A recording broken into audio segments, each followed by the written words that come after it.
ఎరా రొమ్ము విరుచుకొని రొమ్ము తాగే రాముగాడు వస్తున్నాడా?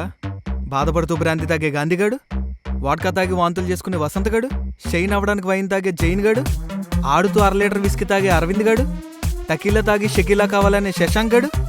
ఒరే అసలు వాడిని అడగడం మర్చిపోయాను, కళ్ళు తాగి లొల్లి చేసే కళ్యాణ్ గాడు వస్తున్నాడా?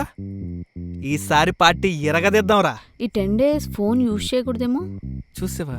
మీరు రెగ్యులర్గానే కలుస్తుంటారు కదా, ఎందుకంత ఎక్సైట్మెంట్?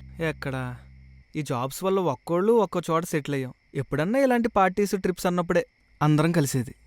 మొన్న లాస్ట్ టైం గోవా వెళ్ళినప్పుడు ఏం జరిగిందో తెలుసా? తన ఫ్రెండ్స్ కోసం అంత హ్యాపీగా చెప్తుంటే అనిపించింది తను ఎప్పుడూ ఇలాగే హ్యాపీగా ఉండాలని. అందుకే ఒకటి ఫిక్స్ అయ్యా, పెళ్లి తర్వాత తన ఫ్రెండ్స్ని కలుస్తానన్నా, ట్రిప్స్కి వెళ్తానన్నా హ్యాపీగా పంపించాలని.